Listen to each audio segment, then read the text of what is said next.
Hey guys, Sean Bougie here, surplusfundsriches.net, and this is episode 3 of a 6-part series on how to make the highest profit flipping property in 2022, and probably the next couple of years as well. This is episode 3 where we're dealing with how do you find and approach the owner or owners of tax default property to put a deal together and to flip for profit. Up to this point, you've filtered your list of upcoming tax sales using the 3 M's. I brought that up in episode number 1. And our recommended target group, basically residential property with utility hookups. You've researched debt to make sure the margin portion of the 3 M's that I brought up in episode 1 is going to actually bring you profit. If you haven't already, please review those episodes. The links are in the description. This episode will cover sources of possible reference points for the owner to plug into skip trace systems, subscription systems to find them. It's not always easy to find these guys, okay? The next thing is subscription systems to use, why and when. The call script and the mailing you're going to use to get in touch with these guys, not only the wording but who to send it to, and the deadline for contact or call and the mailing rotation schedule. That's going to be really important for you. So let's start this up. So the first thing to cover is the reference points to use, because you're going to have to find these guys, and any skip tracing system is going to have some sort of a starting point, right, when you're looking for people. So the address or city where they've lived, some properties are vacant, so they're not actually in it. Maybe it wasn't even owner occupied. Before you try to start, though, save yourself a lot of time, aggravation, and cost. Do a quick obit check. Put the owner's name in with that same city or state and put in obit. So John Smith, Franklin, Tennessee, obit, and see if anything pops up in the last 10 years. And it'll show you obits right through that. Just use a Google search, guys. If you don't have a hit on that, okay, now continue. If only a parcel number is on the list, sometimes you'll see upcoming tax deed sales where they only have a parcel number. That's fine. Go to the tax assessor or tax appraiser's office online, or the county GIS, which is Geographical Information Systems, and you should be able to plug in the parcel ID number. That'll get you name and address. We also put a video together on debt check. In description of this video, you'll be able to check that. That'll give you you'll be able to actually see me go to the tax assessor's office online and then check that against a property. That particular video that's referenced is made for folks that are checking debt against surplus funds or overages created from a tax or mortgage sale. However, it's a great starting point so you guys at least know what you're going to have to deal with, okay? What you're going to have to do to find these guys, to get that initial reference or starting point for your subscription-based skip tracing system. Once you found that tax information, the tax card, sometimes they call it for the owner, check for different mailing addresses also. And there's a pro tip, guys. Always look at that deed where the owner took it. There may be a different address there, and that's another address you can enter in your skip tracing, because that may have been a mailing address and they may have purchased it not to live in it, but to just own the property. Again, you should have seen that when you check the debt. Maybe a link from GIS or the tax system to that document. So there's a number of subscription systems you can use. You get what you pay for.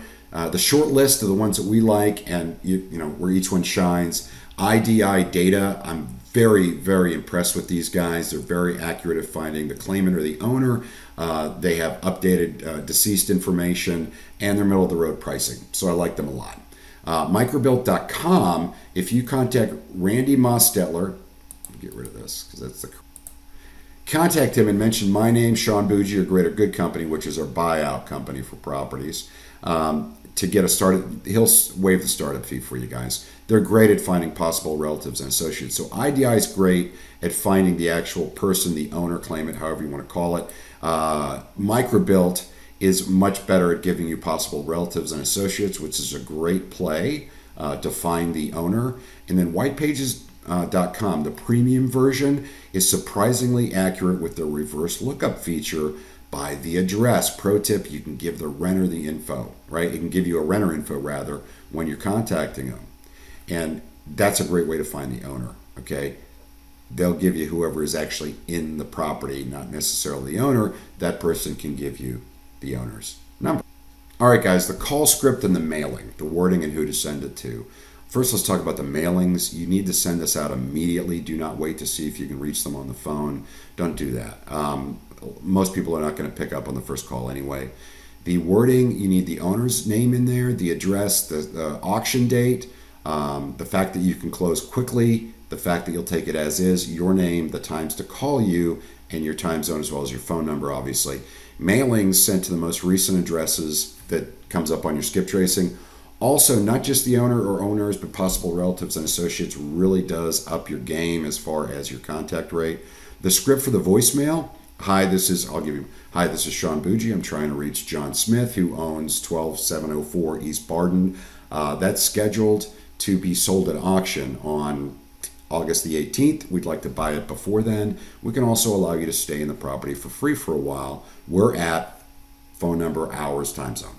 Now, like the mailing, leave this message on the owner voicemail and their possible relatives and associates. So if you see a possible relative, the guy's name was John Smith, okay? You see a possible relative, Peggy Anderson, completely disregard the name on the voicemail and go, hi, this is Sean Bougie, or your name rather. I'm trying to reach John Smith. It's scheduled to be sold at auction. Just leave the same message on voicemail. When you contact them, it's a different script. Hi, this is Sean Bougie. I'm trying to reach blank who owns this address. That's scheduled to be sold at auction on this date. Get all that up front, guys. Be completely upfront with this. Is this that person? If no, do you know how I can contact them? If yes, great. We buy for cash, any condition, close fast. Would you consider selling that property? If no, or if they don't think it's foreclosing, or they say we're going to catch up the taxes, great, thanks for your time. And you're going to be sending them a mailing that says, hey, nice talking to you. If you change your mind, give me a call and give them a deadline as far as the last time that they can possibly get in touch with you that'll allow you enough time to close on the property. If they say yes, they'd be willing to sell, take the intake sheet. Now, it's important, guys, that you take control of this right out of the chute. You need to ask them questions. Of course, the top is your information to fill out here, right? And then put in what phone number you got a hold of them and who you got a hold of. What do you think it's worth in its current condition? This is going to be a great indicator to you, if they're reasonable. You know, a lot of people look at Zillow and they think that's the value of the property, even if it's falling into the ground. It's not. That's the value of the property if it was ready for sale and sold for retail.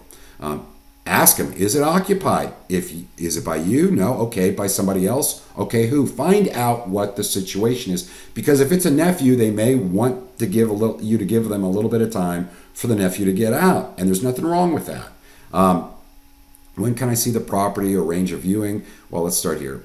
Is there anything in need of immediate repair or that's broken right now? And again, keep in mind, I'll take it as is.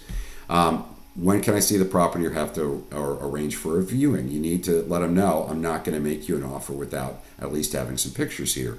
Once you've seen the property or had pictures taken, use the margin formula I gave in episode 1. So you're going to get this information and you're going to come back to them. You're not making an offer right now, okay? Use the margin information, that formula I gave you in episode 1 to determine what you're going to offer them. When you make the offer, give them a deadline for acceptance if you want to think about it, if they want to think about it. Most of the time they won't. It's going to be yes or no.